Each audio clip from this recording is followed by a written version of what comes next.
I need you to understand something before I tell you any of this. I am not telling you this story because I want sympathy. I am not telling you this story because I need you to understand my side of things, or because I've spent the last decade rehearsing these words in the shower and finally found the courage to say them out loud.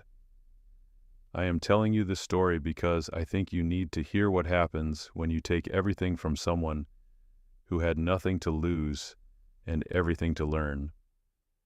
I think you need to hear what happens when the people who hurt you grow up to be exactly who they always were, and you grow up to be someone they never saw coming. This is not a feel-good story. It is not a story about healing. It is not a story about forgiveness. It's a story about the slow, cold, methodical construction of a life built specifically to outlast the people who assumed you would disappear. And it ends, the way all truly honest stories end, with a win that felt nothing like what I imagined, and a version of myself I still haven't entirely made peace with. So let me start from the beginning. And I mean the real beginning. Not the party, not the stage, not the forum, the beginning, where I was a kid who believed that if you worked hard enough and were honest enough and trusted the right people, the world would meet you somewhere close to fair. That belief, more than anything else, is what made me vulnerable. I grew up in a mid-sized city in Ohio. Not wealthy, not impoverished. Somewhere in the particular American middle where there's always enough to survive and never quite enough to feel safe. My father worked in logistics management for a regional distribution company. My mother taught elementary school. We had a house, one car most years, a second one occasionally, a basement that flooded every spring, and a family culture built on the premise that dignity was earned through effort and maintained through silence. What I mean by that is, we didn't complain, not because things were good, but because complaining felt like admission, like saying out loud that you didn't have what other people had. My father would come home from work and say almost nothing about his day, sit at the dinner table, eat, and then watch television for 2 hours before falling asleep in his chair. My mother would grade papers at the kitchen table until 11 o'clock at night, and then wake up at 5:30 to do it all again. They were good people. They were honest people. They just had no idea how to want anything out loud. I learned from them. I learned that wanting things loudly was a form of embarrassment, that the right way to pursue something was quietly, persistently, without drawing attention to the pursuit. I learned that hard work was its own reward, in the sense that it kept you busy enough not to notice how little the world actually rewarded it. I learned that loyalty was something you gave completely and expected in return, and I learned that lesson so thoroughly that it never occurred to me, for most of my childhood and all of my early adulthood, that there were people in the world for whom loyalty was simply a temporary arrangement. I was a decent student, not exceptional but consistent. I was the kind of kid who got B+s when he worked and B- when he didn't, and who understood early on that the gap between those two outcomes was almost entirely about showing up. I ran cross-country in high school. I played chess badly. I read more than most of my friends and understood less of what I read than I pretended to. I was quiet in the way that gets mistaken for thoughtfulness, and was probably more often just self-consciousness. I had a few close friends, not many. I was never the kind of person who spread himself thin across dozens of surface-level relationships. When I cared about someone, I cared about them completely. I would show up for them. I would remember what mattered to them. I would be the person who called on the bad day and stayed on the phone too long and meant every word I said. That, too, turned out to be a vulnerability. When I was 17, I decided I wanted to study business. Not because I had a clear vision of what that meant, but because I understood instinctively that the people who seemed to control the shape of things, the people who decided what got made and what got cut, who got hired and who got let go, whose ideas became reality and whose ideas stayed ideas, were people who understood systems. They understood how organizations worked. They understood leverage, and I wanted to understand that. Not to be powerful for the sake of power, but because powerlessness felt like something I had grown up watching, and it quietly terrified me. I applied to a handful of universities, got into one that I genuinely wanted, Harlow University, a mid-tier private institution in the Midwest, with a business school that had a solid reputation without being the kind of name that makes people inhale sharply when they hear it. It wasn't Harvard, it wasn't Wharton, it was Harlow, and it was mine, and I showed up there in late August of my 18th year with 2 suitcases, a laptop that was already 2 years old, and the specific, weightless optimism of someone who has never actually been crushed by anything yet. Harlow was the first place I'd lived that wasn't my family's house. And for the first few weeks, that fact alone was overwhelming in a way I hadn't anticipated. The campus was large enough to feel anonymous and small enough to feel claustrophobic simultaneously. The residence halls smelled like industrial cleaning products and other people's food. The dining hall operated on a schedule that seemed deliberately designed to be inconvenient. The professors spoke with the particular confidence of people who had been speaking to 20-year-olds for so long that they'd forgotten what it felt like to not know something obvious. Navigated the first month carefully. I was good at that, at watching before speaking, at understanding the social architecture of a new space before committing to any position within it. I found my classes. I found the library. I found the coffee shop on the east side of campus that opened at 6 in the morning and was almost always empty before 8, and I made that place mine. I went there every morning that first semester. I went there when I didn't have to go anywhere. I went there on weekends. It was the closest thing I had to a routine, in a life that had just had all its routines stripped away. The business program at Harlow was structured around cohorts. Incoming students were grouped into sections of roughly 30 people who took the same core curriculum together for the first 2 years. It was designed to create professional networks, the kind of relationships you'd maintain for decades, the kind of people you'd call when you needed an introduction or a reference or someone to tell you whether the deal you were about to make was as bad as you suspected. My cohort was a mix. There were students from money who wore their wealth casually, as if it were just clothing. There were students like me, from the solid, unglamorous middle, who could see the difference and were working hard not to let it show. There were a few scholarship students who worked harder than anyone and said less about it than anyone. And there was, in every cohort in every business school in America, a subset of students who were there not to learn but to network, whose entire strategy was to attach themselves to the right people early and benefit from the association indefinitely. Tyler Prescott fell into that last category, though I didn't understand that for a long time. He was from outside Chicago. His father owned a chain of automotive dealerships, and his mother sat on the board of a regional arts foundation. He had the kind of ease that comes not from confidence exactly, but from never having been told no in a way that mattered. He was funny, genuinely funny, not the performed kind of funny that some people deploy as social currency. He had an instinct for reading a room and finding its lowest pressure moment, and he could make almost anyone feel like they were the most interesting person he'd talked to all day. I liked him immediately. That was the problem. We became friends the way people become friends in first-year university programs, through proximity, repetition, and the shared helplessness of being new somewhere.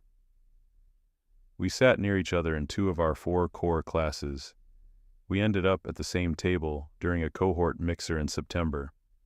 He made a joke about the fake cheese on the crackers they were serving, and I laughed and we talked for the rest of the evening, and by the time October came, we were, in the unspoken accounting of college friendship, best friends. He introduced me to people. He was better at that than I was, better at walking into a room and knowing who to talk to, better at making himself visible without seeming to try. I was better at the actual work, at the material, at sitting down with a case study and pulling out the structural logic beneath the surface narrative. We complemented each other. At least that's what I told myself. Looking back, I think what actually happened was that I gave him intellectual credibility he used as social currency, and he gave me access to social spaces I wouldn't have entered on my own, and neither of us examined the terms of the exchange closely enough to notice how unequal they were. But that came later. In those first months, he was just Tyler, my friend, the person I'd text when I didn't understand an assignment, the person who'd knock on my door on a Friday night and say we were going out, and I needed to stop thinking so hard about everything, the person I trusted. Morgan Rivera came into my life in the second semester of sophomore year. She was in a communications theory course I was taking as an elective, one of the few courses I took outside the business program that year, because my advisor had gently suggested I was too narrowly focused and needed to understand how information moved through culture before I could understand how to operate within the systems that controlled it.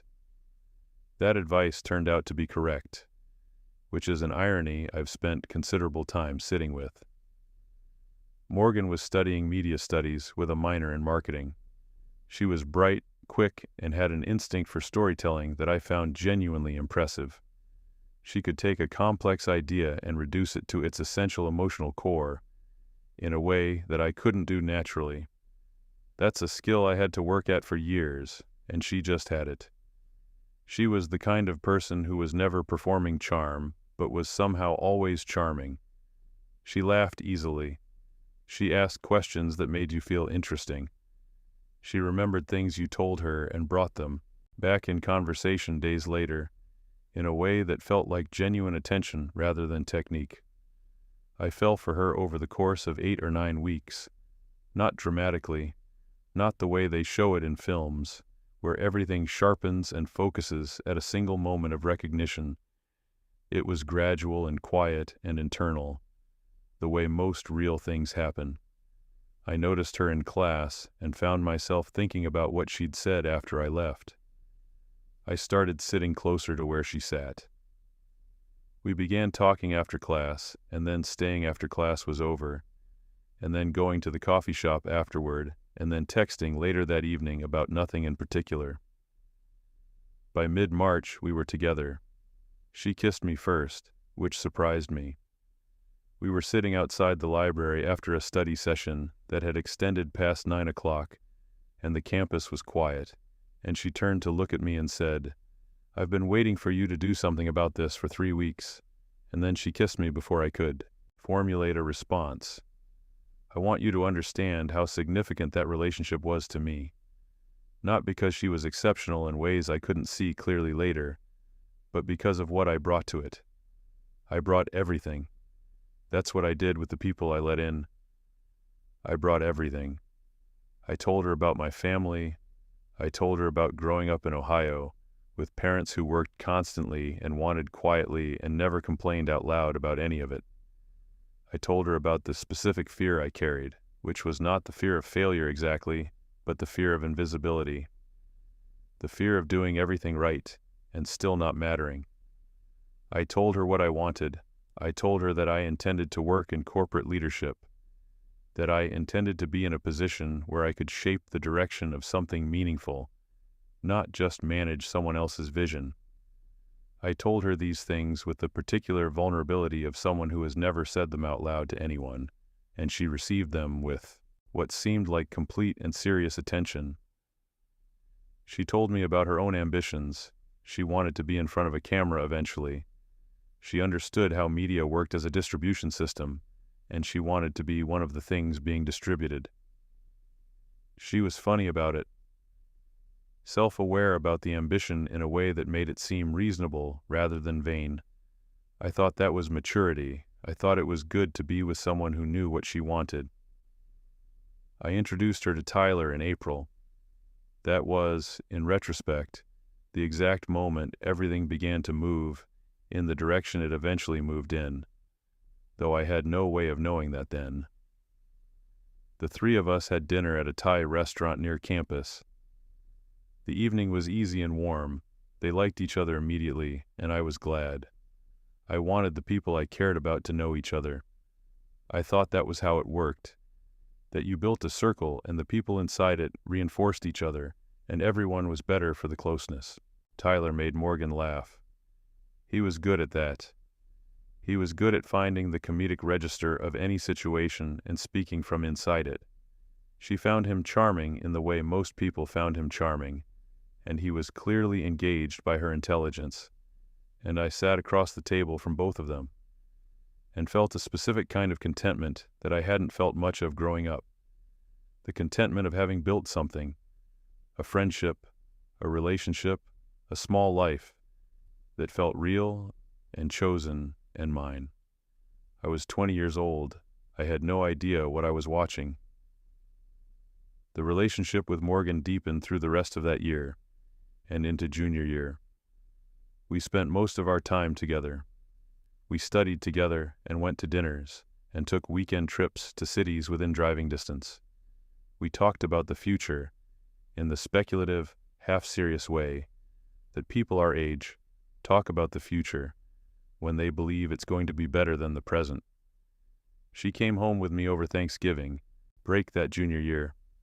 I showed her the house I'd grown up in, the kitchen where my mother graded papers, the basement that still smelled faintly of the last flood. My parents were formal with her in the way people who don't have guests often become formal when they have them. Overly careful, slightly stiff, but they liked her, I could tell. My mother complimented her intelligence directly, which from my mother was an extremely high form of praise. My father shook her hand when she arrived, and again when she left.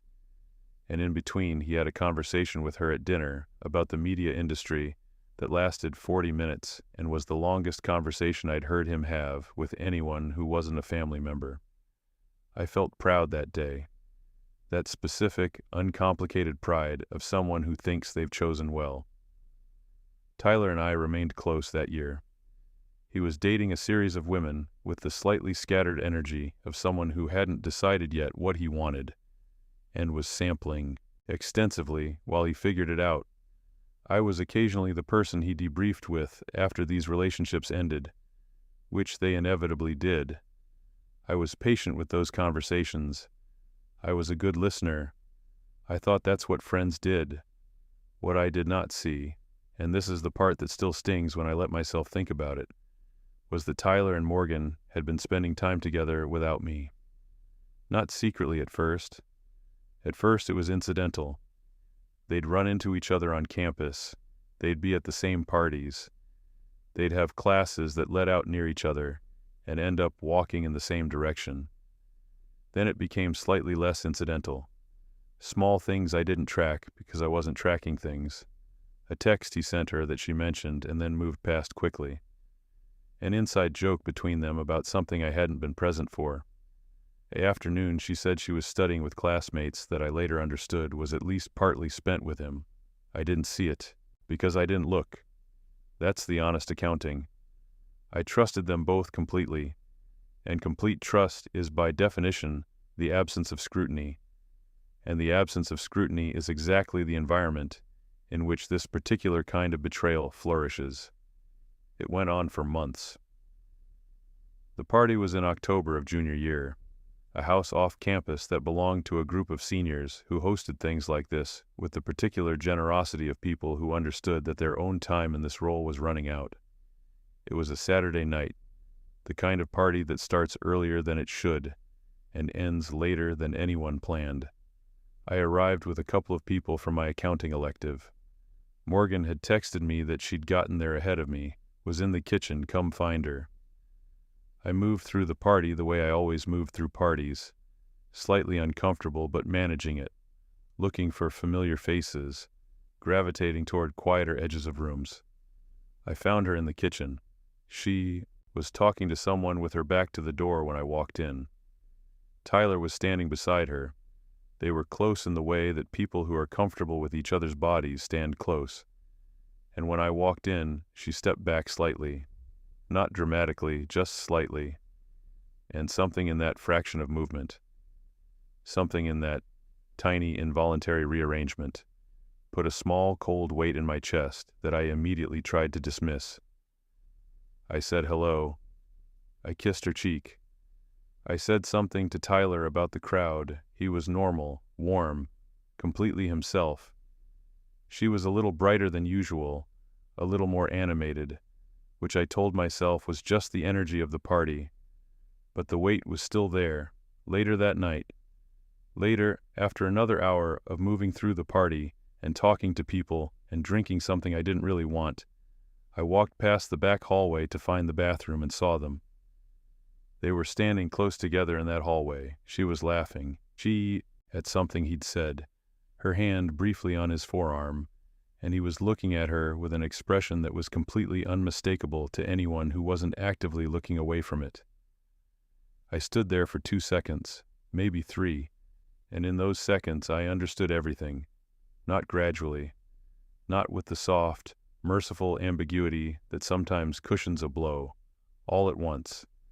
The way you understand a math problem when the final step resolves, the way the whole structure suddenly becomes obvious and you can see every step that led to it. I turned around and went back to the main room. A girl named Valerie Caldwell, who was in Morgan's communications cohort, was standing near the doorway. She looked at me when I came back, and the look on her face, carefully neutral, slightly careful, the look of someone who is trying not to react to something, told me that she knew. She saw me see her, and she looked away just a fraction too quickly. I stood in that room for another moment. I looked around slowly. I made eye contact with a couple of other people from our social circle. Brooke Langston, who I'd always vaguely liked as a person, looked at the floor. Isaac Mercer, who was one of Tyler's other close friends, suddenly found something very interesting to look at on his phone. They all knew. That was the understanding that settled over me like cold water. Not some of them. Most of them. The people in this room who knew us had been watching this happening for some period of time, and no one had said anything to me, and the reason no one had said anything to me was not because they were protecting me, but because they had been watching me be the person who didn't know, and that had become, at some level, simply the situation. I did not make a scene. I want to be clear about that because I think it matters, and I think the reason it matters is that in that moment, not making a scene was the only choice I had that preserved anything. I didn't have the vocabulary for what I felt. I didn't have the framework to process it in real time. What I had was the instinct, deeply trained by a childhood in a household where things were managed quietly and maintained through silence, to not come apart in public. I got my jacket. I walked out the front door. I texted Morgan from the sidewalk. Wasn't feeling well. Heading home. Talk tomorrow. I walked back to my room alone. It was a 40-minute walk. I did not feel the cold. The conversation with Morgan happened the next afternoon. I called her. She came over. I sat across from her at the small table in my room, and I said, "Tell me what's been happening." She didn't deny it immediately. She didn't play confused. She sat there for a moment with her hands in her lap, and then she said something that was almost worse than denial. She said, "It's complicated." Those 2 words, "it's complicated," as if complexity were an explanation rather than a description, as if the intricacy of her own feelings were the relevant variable rather than the 9 months of parallel deception she had built, brick by careful brick, while I had been standing beside her believing we were building something else. She cried. I did not. I asked the questions I needed to ask. I asked how long. I asked whether it was physical. I asked whether Tyler had known about me the entire time, whether he'd known while I was talking to him about my relationship with her, while I was telling him about my plans and my fears and my hopes in the way you tell your best friend things, whether he'd known all along. She said yes. I sat with that for a moment. The specific architecture of it. the specific geometry of a betrayal that required not just one person's dishonesty, but two. That required Tyler to sit across from me and listen to me talk about Morgan with the face of a friend while carrying the knowledge he was carrying. That required Morgan to come home with me to Ohio, to sit at my parents' table, to watch my mother's eyes soften with something like approval, and to do all of that while simultaneously being something else to someone else. "I'm sorry," she said. I told her I needed her to leave. She left. I sat in my room for the rest of the day. I ordered food I didn't eat. I put music on and then turned it off. I did not call anyone. I did not text anyone. I sat with it the way my father had taught me to sit with hard things, which was to say, I did not move toward it or away from it, but simply held it still and let it exist. That night I texted Tyler, "I know, don't call me." He tried to call me twice. I didn't answer. He sent a long text, the kind of text that begins with an apology, but spends most of its length on explanation, which is to say, it was more about his comfort than mine. I read it once. I did not respond. I cut them both out completely, not dramatically, not with announcements or social media posts, or any of the theatrical apparatus that people sometimes use to broadcast their own wounds. I simply stopped. I stopped being in the spaces where they were. I rerouted my daily movement across campus to avoid the places I knew Tyler would be. I declined invitations from mutual friends, not with explanations, but with brief, inoffensive regrets. I watched, quietly and from a distance, as the social circle we'd shared attempted to absorb what had happened and failed, fracturing slightly, as social circles always do when a central dynamic changes, into smaller subgroupings that reflected the new geometry. Most people aligned with Tyler and Morgan. That wasn't a surprise. Tyler was socially connected in ways that I was not. Morgan was charming in ways that made people feel proprietary about her.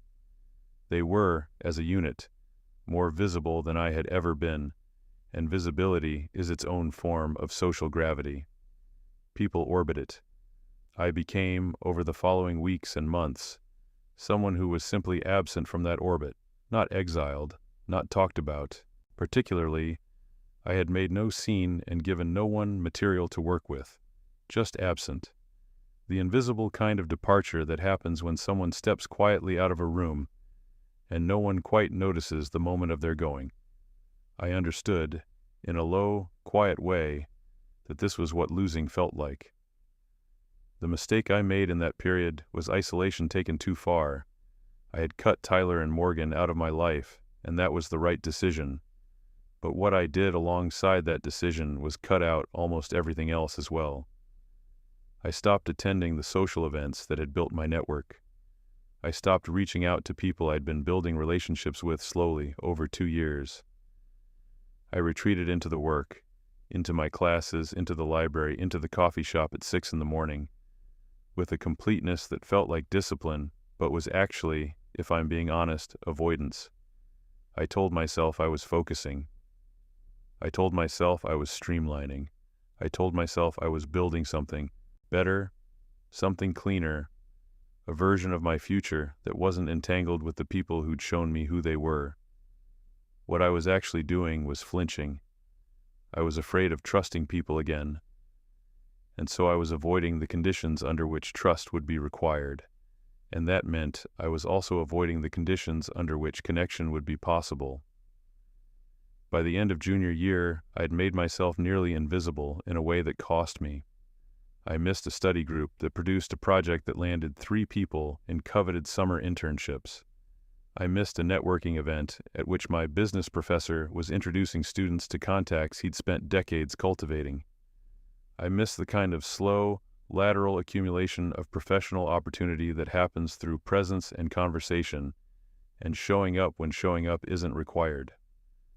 I graduated from Harlow with good grades, a solid understanding of corporate finance and organizational behavior, and almost nothing in the way of a professional network.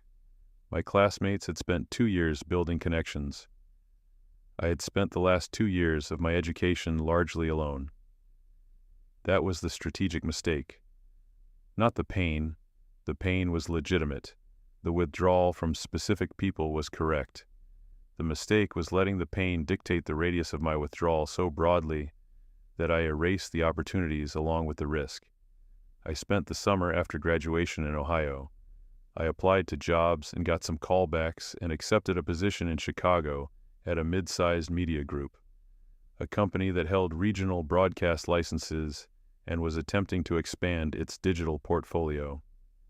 The salary was modest. The title was entry-level.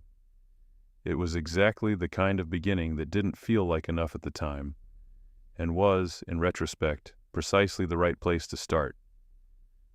I packed my 2 suitcases again. I drove to Chicago alone. I found a small apartment in a neighborhood that was close to the office and affordable in a way that required careful management. I began. What happened over the next several years was not fast. I want to be completely clear about that. The stories you hear about people who are wronged and then rise, those stories almost always compress time in a way that makes success feel like a natural response to suffering, as if the hurt were fuel and the fuel were sufficient. That's not how it works. That's not how any of it works. What actually happened was slow and often boring, and frequently uncertain and marked by a series of small decisions that didn't feel significant when I made them. I was good at the work. That was the foundation. Not brilliant. I want to be precise about this, but consistently rigorous. I understood systems. I could look at an organizational structure and see where the inefficiencies lived. I could read a budget and find the decisions embedded in the numbers. I could sit in a meeting where the wrong conclusion was being approached and explain, with enough clarity and enough patience, why the alternative was better. That's a specific skill, the skill of persuading people toward a better decision without making them feel like they're being corrected, and I had been building it quietly for years without knowing I was building it. The media industry was changing rapidly in those years. Digital distribution was dismantling traditional broadcast models. Advertising dollars were migrating toward platforms that offered precision targeting in ways that broadcast and print couldn't compete with. Companies that had built decades of value on legacy infrastructure were suddenly under enormous pressure to evolve, and most of them were struggling with that evolution because the people running them had built their careers on the legacy model and couldn't quite see past it. I could see past it. Not because I was visionary, I wasn't, not naturally, but because I had come in at the exact moment of transition and had no emotional investment in the old model. I had no career to protect that was built on the old ways of doing things. I was free to see what the landscape actually looked like because I hadn't built anything on the landscape as it used to be. My first real opportunity came 3 years into the Chicago job, when a senior VP left abruptly, and the company needed someone to manage a content distribution project that had been in development for 18 months and was significantly behind schedule. I volunteered. The project was a mess, disorganized, under-resourced, with a team that had been operating under unclear directives for long enough that morale was genuinely low. I spent 4 months inside that project.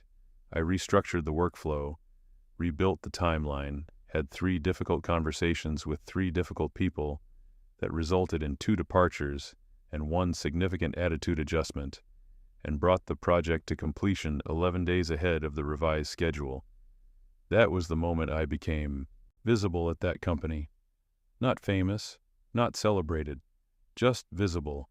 The kind of visible that results in being included in conversations you weren't included in before, being asked for opinions you weren't asked for before, being given the next slightly harder thing to try.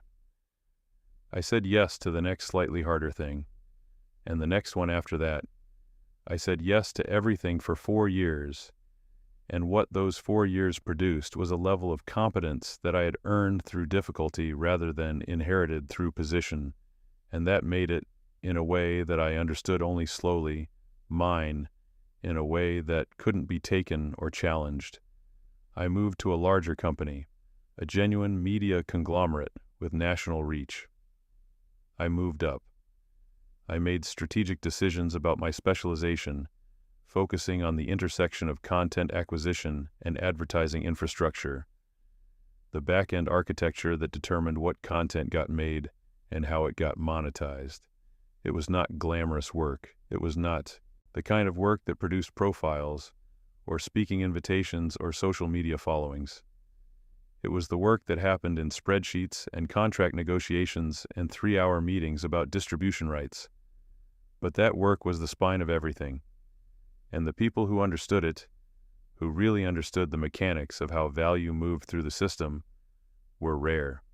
Much rarer than the people who understood the surface of the industry, the brand management and the talent cultivation and the audience development. The surface got the attention, but the spine was where the actual power lived. I built my expertise there, in the spine, over 8 years. I want to tell you about those 8 years more fully because I think it would be dishonest to skip them. The story isn't just the beginning and the ending. The story is the middle. I lived modestly for the first 4 years.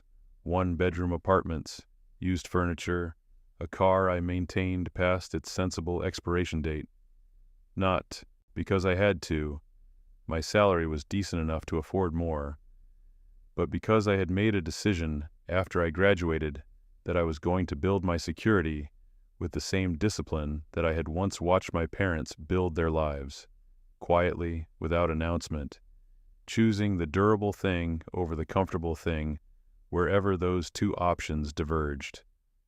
I invested consistently, not spectacularly. There were no windfall moments, no stock picks that doubled overnight, no luck-based inflection points. I put money into low-cost index funds every month for 8 years, with the same methodical consistency that I brought to everything else.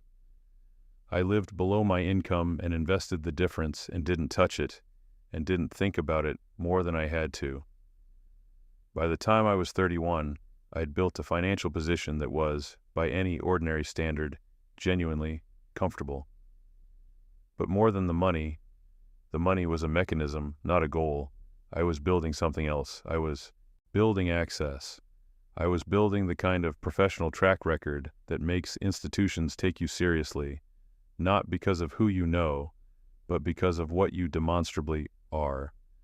I was building the kind of expertise that, when you walk into a room and open your mouth about the subject you've spent 8 years learning, makes other smart people stop and listen. I was building leverage without calling it leverage, because the moment you start thinking of yourself as building leverage, you start doing it wrong. You start curating instead of learning, performing instead of developing. And the difference between those two things is the difference between a career that looks impressive for a while and one that actually holds. I moved to New York when I was 32. A company called Meridian Media Group had reached out through a recruiting contact. They were looking for a chief operating officer. With my specific background in content distribution and advertising infrastructure. The conversation was exploratory at first, and then became very serious very quickly. They offered me the role. I took 2 weeks to think about it, which they said was the longest anyone had ever taken to respond to that particular offer. I used the 2 weeks to read everything that had been written about the company, to talk to 3 people I knew who'd had dealings with its leadership, and to think carefully about whether this was the right kind of organization to grow inside of, or the kind that would constrain me. I determined it was the former. The COO role was significant. The company controlled a substantial portfolio of content. Streaming rights, broadcast licenses, a production division that was smaller than it should have been, but had genuine creative assets. More importantly, it held advertising contracts with a roster of major brands that represented consistent revenue, regardless of any single content property's performance. It was the kind of company that could weather the unpredictable individual performance of content because its structural position in the advertising ecosystem made it indispensable. I understood immediately upon arrival that the company was underperforming relative to its structural assets. The existing leadership had built a culture of caution and had grown complacent. The advertising contracts were locked in through comfortable relationships that nobody had ever tested or tried to expand. The content portfolio was being managed reactively rather than strategically. There was no long-term architecture to any of it, just a series of individually justifiable decisions that hadn't been organized around a coherent vision. I spent my first 18 months at Meridian not doing anything dramatic. I watched, I learned. I understood the political landscape of the organization before I tried to change anything within it. I built relationships with the people who actually knew how the machinery worked, which were rarely the people whose titles suggested they should know. I was patient. I had learned patience. Then I began to move. Not loudly, not through grand reorganizations or restructuring announcements, through a series of small, targeted changes that produced measurable improvements. And those improvements produced credibility, and that credibility produced permission to make the next set of changes, slightly less small, slightly more structural. Over 3 years, I reformed the advertising infrastructure, expanded the content acquisition strategy, rebuilt the production division around 3 very specific creative mandates that played to the company's distribution strengths, and renegotiated a cluster of legacy contracts that had been left untouched for so long that the company's counterparties had forgotten they had leverage. When the CEO of Meridian announced his retirement at 63, the board had 3 candidates under consideration. I was one of them. I was the youngest. I was the only one who had come up through the operational and distribution side, rather than the creative or financial side, which some members of the board considered a weakness and others considered precisely the kind of perspective the company needed. They offered me the role 11 months after his retirement announcement, 2 months before he officially departed. I was 37 years old. I accepted. I want to tell you something about power before I tell you what happened next, because I think it's important to the story, and I think it's true, in a way that the story will only illustrate and not create. Power, the real kind, does not feel like what you imagine it will feel like when you are young and afraid and powerless. It does not feel like expansion. It does not feel like finally being on the right side of the equation after years of being on the wrong one. It feels, much more than you expect, like responsibility, like weight, like the specific gravity of knowing that your decisions affect real people's real lives in ways that compound over time. I thought that getting to the position I was getting to would feel like vindication, like the final move in a game I'd been playing for 15 years. What it actually felt like was a set of obligations so specific and so large that the personal history that had contributed to getting me there, the relationship, the betrayal, the party, the walk home in the dark, seemed, at the moment of taking the role, very small and very far away. That was a gift, I think. The work being big enough to dwarf the wound, the responsibility being real enough to require my actual attention rather than the attention I'd been paying to old grievances. But the grievances were still there. They do not evaporate. That is one of the things I can tell you with complete confidence. Time does not eliminate the record of what was done to you. It just gives you somewhere else to put your attention. The record remains. Now let me tell you about where Tyler and Morgan had ended up. I had not tracked their lives deliberately, but I operated in an industry where their presence was impossible to entirely avoid, and over the years I'd accumulated the relevant facts the way you accumulate weather, not by looking for it, but by existing in the environment where it occurred. Morgan had done what she'd always said she was going to do. She was on camera. She had built her career in entertainment media, starting with a local morning show, then a regional cable program, then, around the time I was moving into my COO role, a nationally distributed lifestyle show. She was good at it. She was genuinely good at it.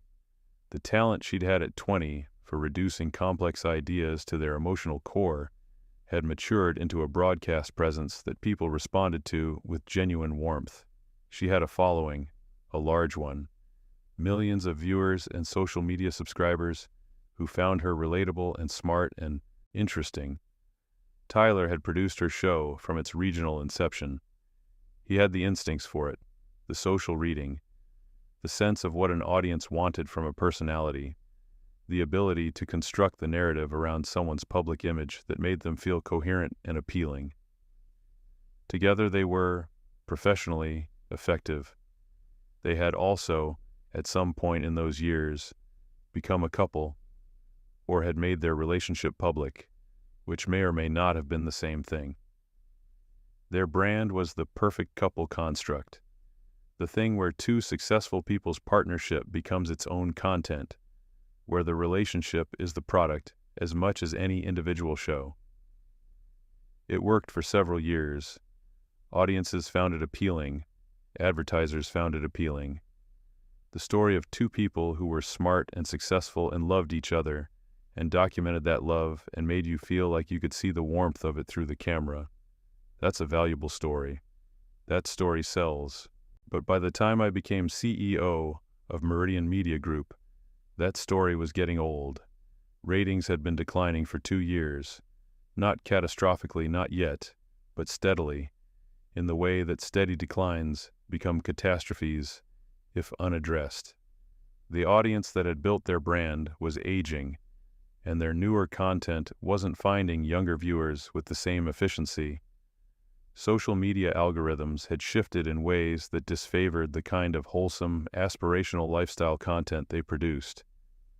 Competing shows with sharper edges, more conflict, more of what the analytics departments were calling emotional intensity, were taking the engagement that Morgan and Tyler's show used to own. They needed a comeback. They needed something that would reestablish relevance, generate attention, produce the kind of engagement metrics that translate into renewed advertiser confidence.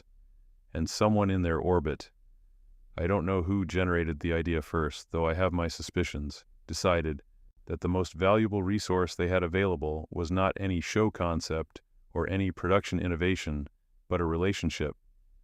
The story of Morgan and a specific CEO of a specific company with a significant footprint in the advertising and content distribution industry. The idea, as I eventually understood it, was structured in 3 acts.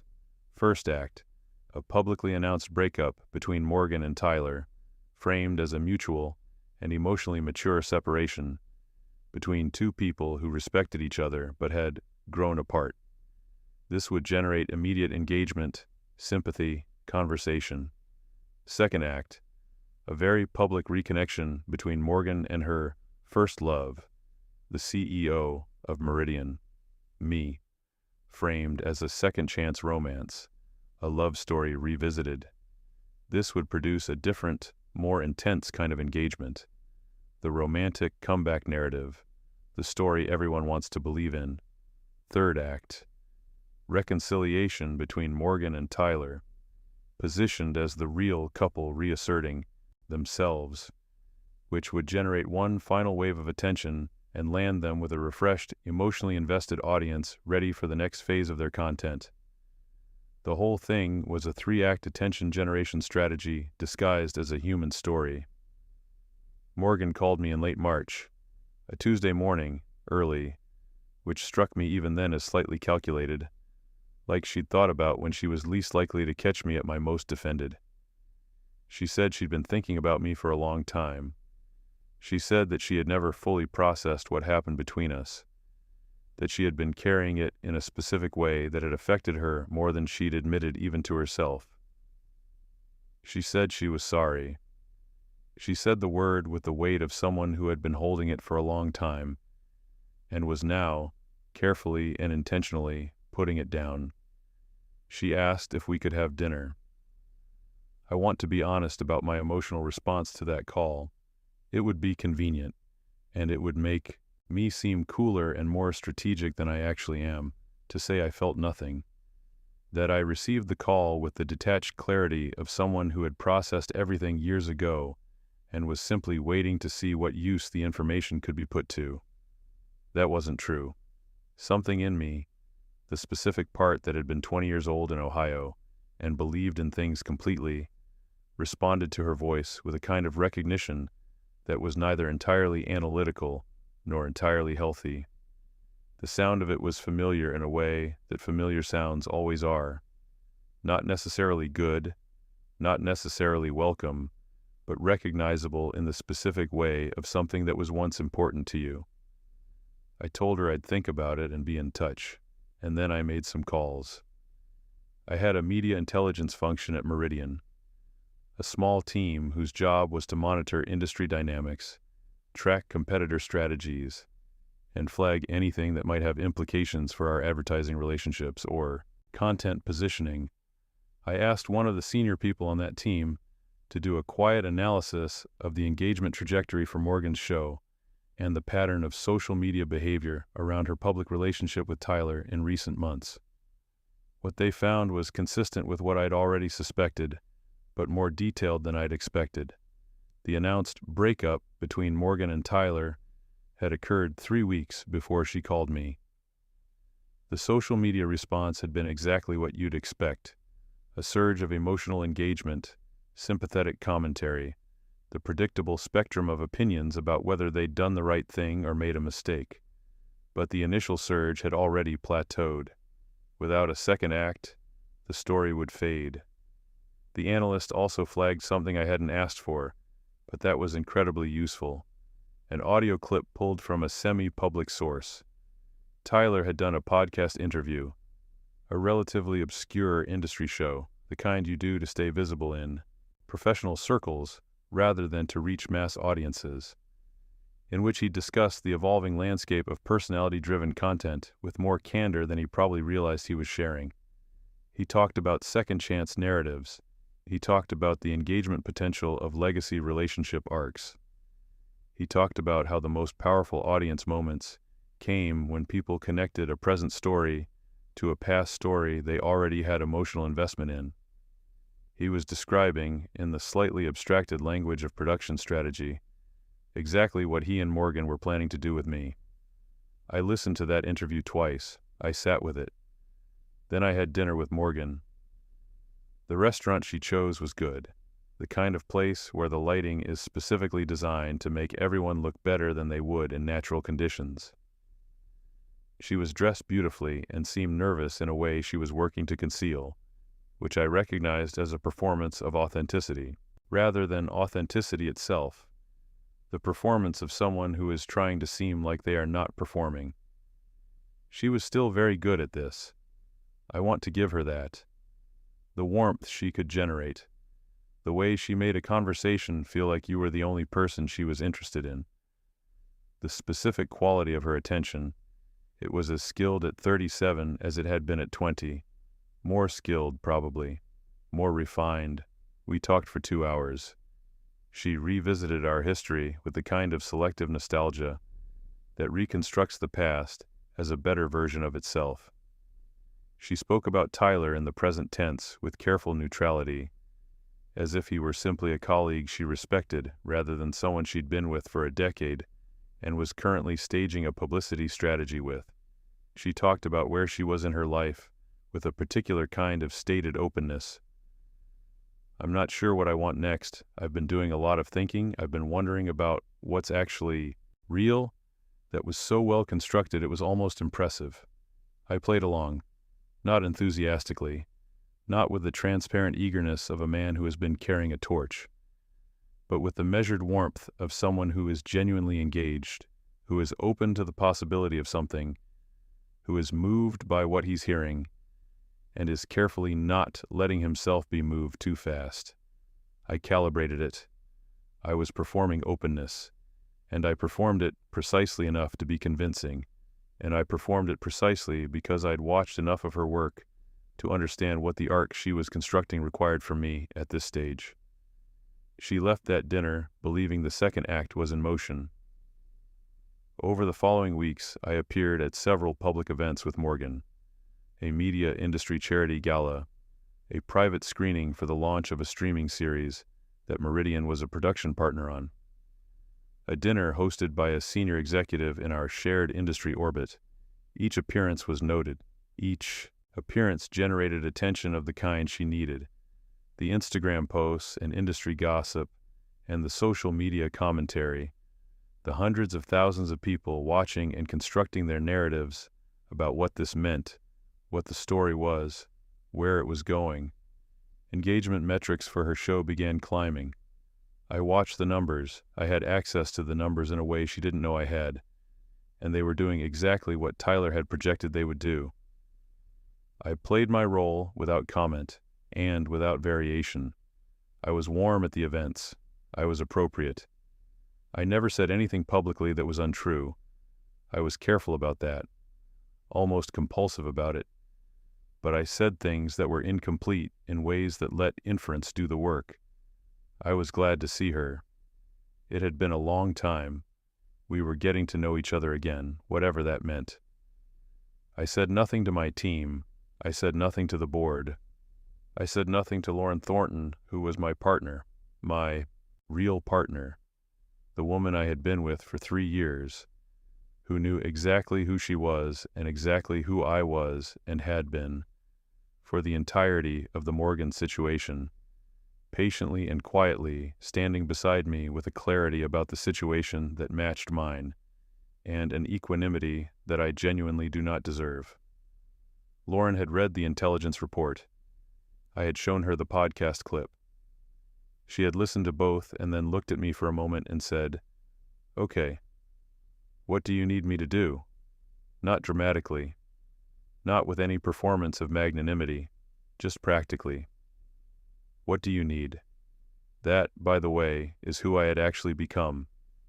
In the years between the party and the forum, I had stopped carrying the wound and started learning, slowly, how to recognize the difference between someone who was close to me and someone who was simply standing close. That distinction had cost me enormously to learn, but I had learned it, and Lauren Thornton was the proof that I had learned it. The forum was called the National Media Leadership Summit. It was held annually in Chicago at a convention center on the lakefront, and it gathered the senior leadership of the industry's major players for 2 days of panels, keynotes, and the specific social chemistry of a professional gathering where everyone important is in the same building at the same time, and everyone knows it. I had been invited to give a keynote address, my first as CEO of Meridian. The invitation had come through the summit's programming committee, which operated independently of any of the participants. I want to be clear about that because I want to be clear that what happened at that summit was not orchestrated in the way that someone looking to cause damage might orchestrate it. It was simply me using a platform I had legitimately been given to say what was true. Morgan was there as a panelist.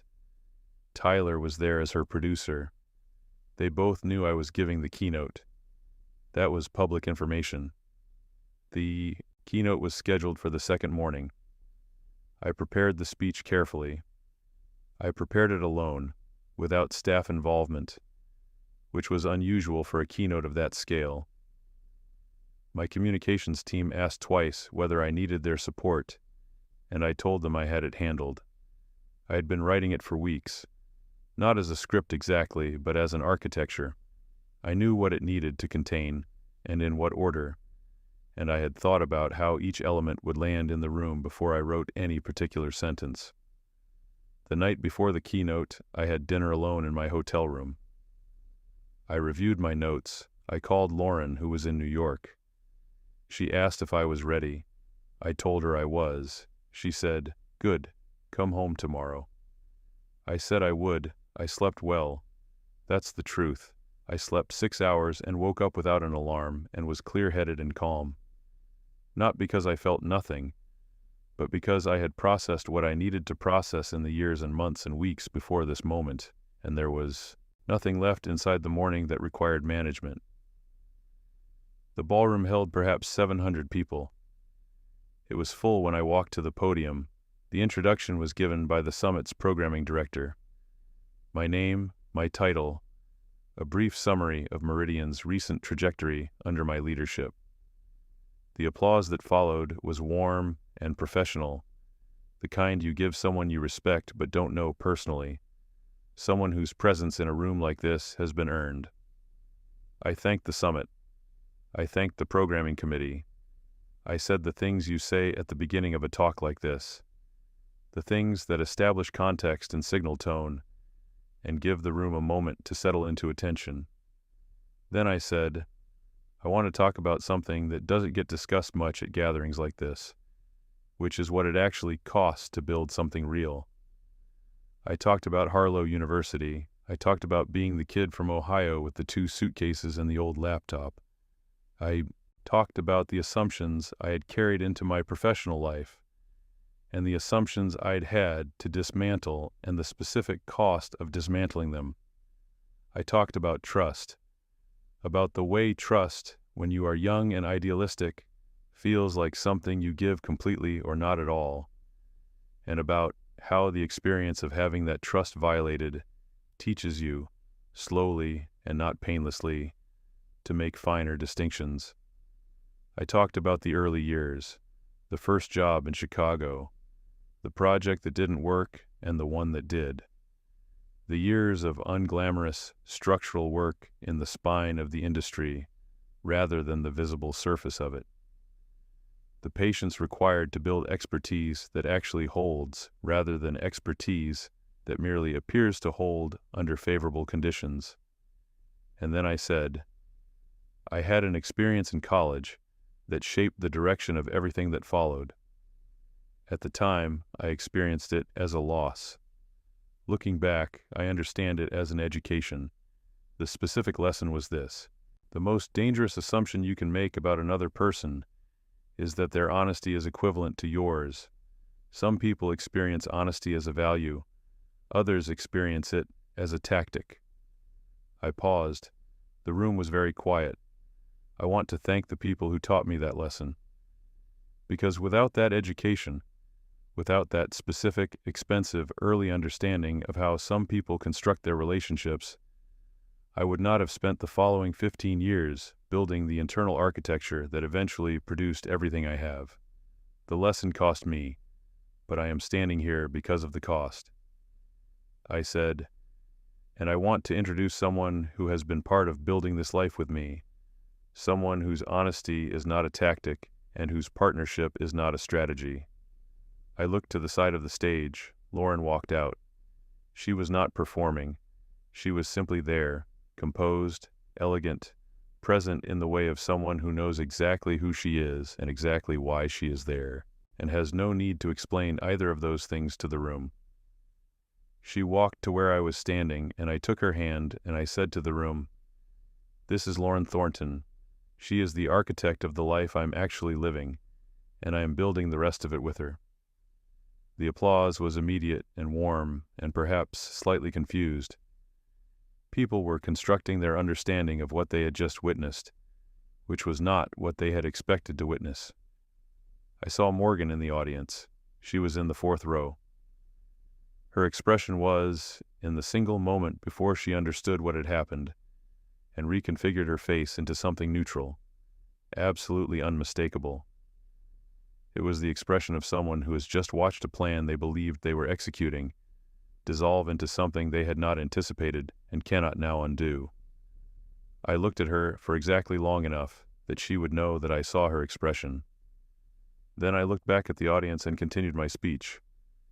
I won't tell you everything that happened in the weeks and months after the summit, because some of it is repetitive and some of it is private, and some of it is simply the kind of institutional and professional consequence that is more satisfying in its mechanical inevitability than in any particular dramatic incident. What I will tell you is the shape of it. The media analysis began within 48 hours. Journalists who covered the industry, and there were several who followed the Morgan Tyler narrative with the attention it had earned, began reviewing the timeline of the publicly staged breakup and comparing it against what had just happened at the summit. The inconsistencies were not difficult to find once someone was looking. The social media posts from the breakup period had a particular quality when examined in retrospect. Carefully emotional, but somehow too calibrated, too precisely timed to their own social analytics cycle. The engagement data from her show's partial recovery over the preceding weeks showed a very clean correlation with her public appearances. With me, that was, once you saw it, impossible to explain away as coincidence. A profile piece in an industry trade publication, written by someone who covered the intersection of entertainment business and digital media strategy, put the narrative together explicitly. It was not a hit piece. It was an analytical piece, and it was rigorous, and it was devastating in the way that rigorous analysis of a bad strategy always is, not through malice, but through clarity. The audience's response was the most significant consequence. Morgan's audience, the people who had followed her for years through the warmth of her on-camera presence and the constructed sincerity of her relationship brand, felt, when they understood what had happened, a specific kind of betrayal that audiences always feel when they discover they have been managed rather than connected with. That feeling is not something you can counter with a statement or a clarification or a well-produced response video. It is structural. It changes the audience's fundamental orientation to the person who generated it.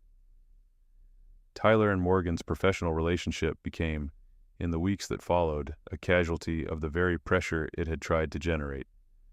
The staged breakup, once exposed as staged, required someone to blame.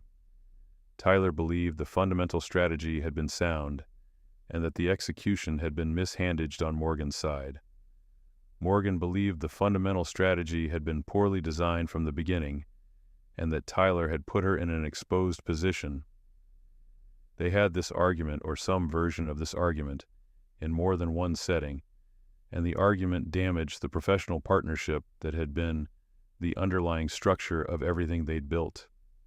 Within 4 months of the summit, they had split both their professional collaboration and their personal relationship, not quietly. The personal relationship's end generated its own news cycle, which was simultaneously ironic and entirely appropriate. The show was restructured under new production leadership. The ratings trajectory it had been trying to reverse was not reversed. I watched this from a considerable distance. I did not participate in any of the media coverage. I did not comment on anything related to either of them, either publicly or through third parties.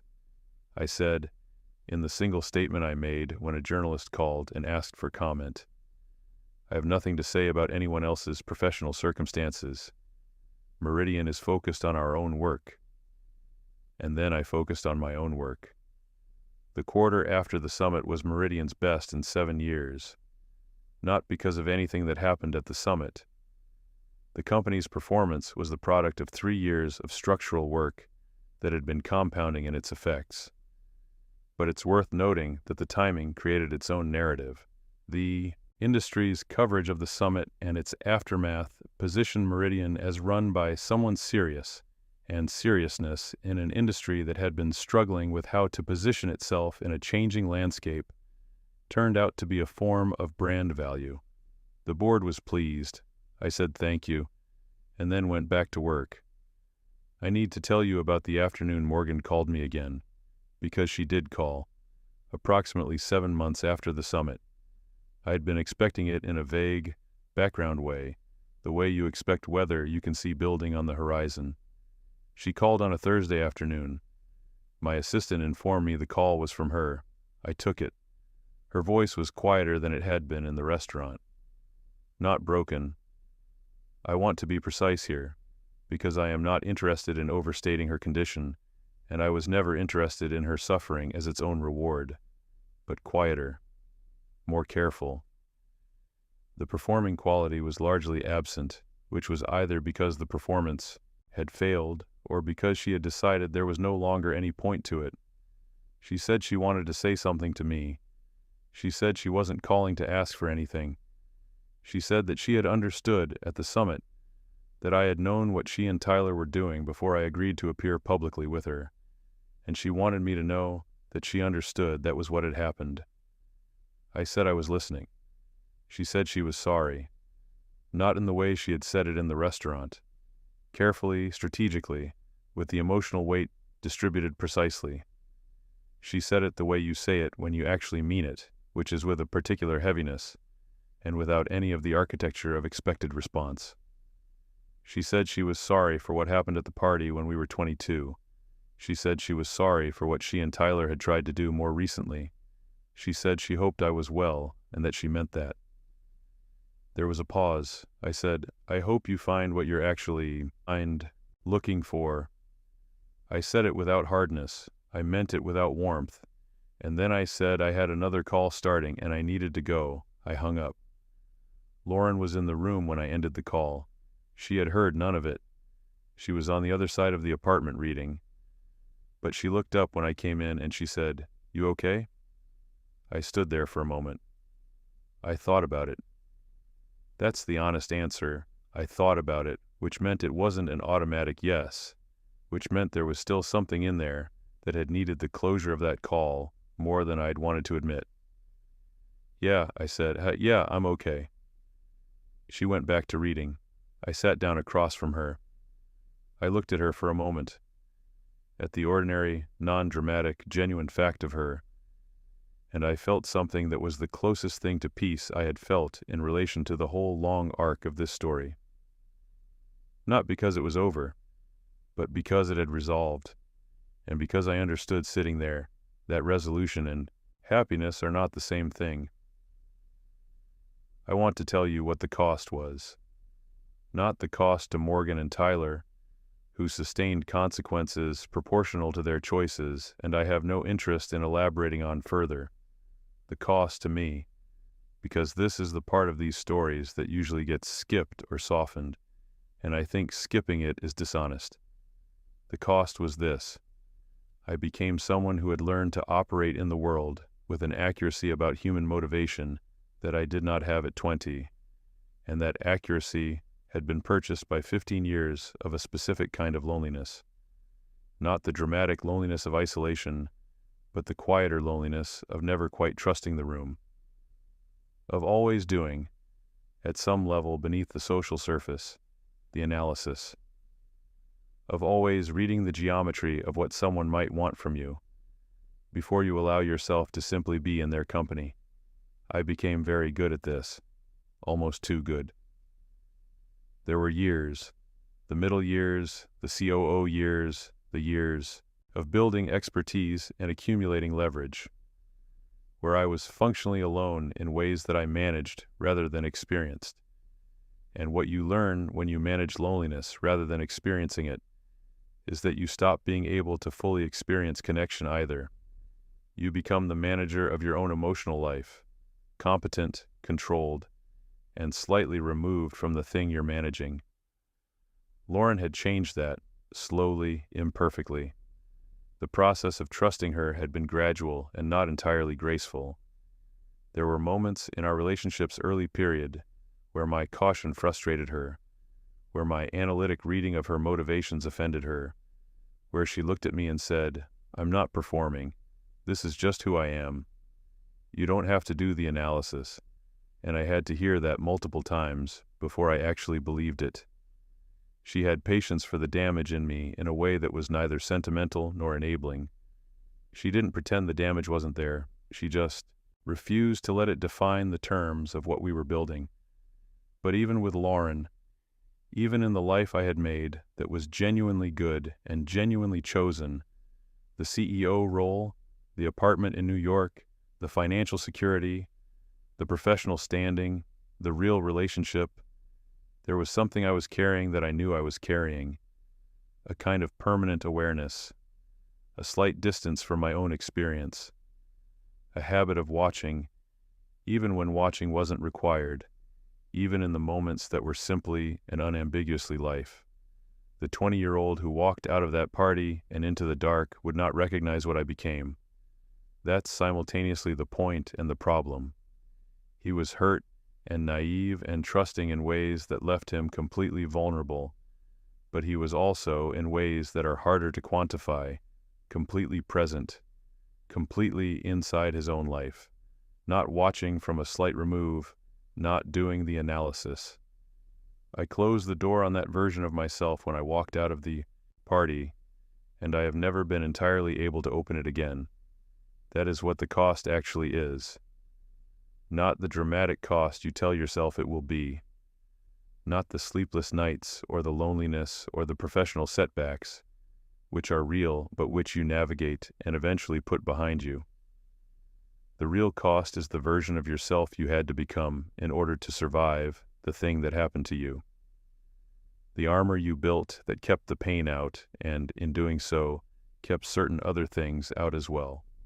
The habits of wariness and analysis and controlled distance that served you so well for so long that by the time you had built a life safe enough to stop needing them, you couldn't quite figure out how to take them off. I am still working on this. I want to be honest about that. I have a good life, a real life, Lauren. Work that I find meaningful in ways that go beyond its professional significance. A city I have come to know deeply and feel something like affection for. Financial security that doesn't require anxiety to maintain. The things I was afraid of not having when I was 20, I have. And I carry alongside all of that the person I became in order to get here. He is efficient and accurate and skilled in ways that have made almost everything in my adult life go better than it would have otherwise. He is also, in some specific ways that I am still learning to name, less alive to his own experience than I wish he were. What I know is this.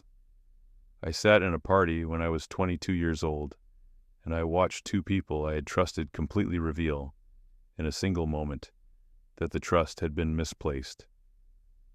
I walked home in the cold. I did not make a scene. I did not fall apart. I went back to my room, and I sat with the weight of it, and I began, without knowing I was beginning, a 15-year process of building something that could not be taken by the kind of people who had taken the things I had once offered freely. I built it the right way, slowly, without luck-based shortcuts, without dishonesty, without violence of any kind. I built it through an accumulation of difficult and often boring work, through discipline applied over time with the patience of someone who understood that the only alternative to patience was fragility. I built expertise that was real. I built financial security that was solid. I built a position in a real industry doing real work that mattered. And when the people who had hurt me came back, not because they missed me, but because they needed me, not because they were sorry, but because they had calculated the value of my presence in their story, I let them run their calculation. I watched them approach. I played the role they wrote for me, with the care of someone who understood exactly what role he was actually playing. And then I removed the costume at the exact moment it would do the most to illuminate the difference between what they had and what I had. What they had was a story, a constructed narrative built on the premise that the audience's attention could be managed indefinitely through the strategic deployment of emotional content. What I had was actual life, a real partner who had chosen me in full knowledge of who I was, work I had built through skill rather than performance, a position I held because I had earned it, and not because I had managed its perception. The difference between those two things, between the managed story and the actual life, is what the audience at the forum understood when Lauren walked out onto that stage. They understood it because you can feel it. You can feel the difference between something being performed for you and something being true in front of you. Every human being has that instinct somewhere. Most of the time we suppress it because the performance is more comfortable than the truth. But sometimes the contrast is stark enough and positioned clearly enough that even the suppression can't hold. They felt it, and that, more than any damage to anyone's ratings or any collapse of any professional relationship, was what mattered to me. Not that Morgan and Tyler suffered consequences, not that their brand fractured under the weight of its own deception, Not that the audience turned against them in the specific way that audiences turn against people they feel have been dishonest with them. Those things happened, and they were proportional, and I am not going to pretend they gave me nothing. But what mattered most was simpler than any of that. What mattered most was that I had stood on a stage in front of 700 people and said, with full clarity and complete truth, who I was and what I had built and who I had built it with. I had not performed, I had not managed. I had simply been in public the person I had become in private. That, at the end of all of it, is what 15 years of work had produced.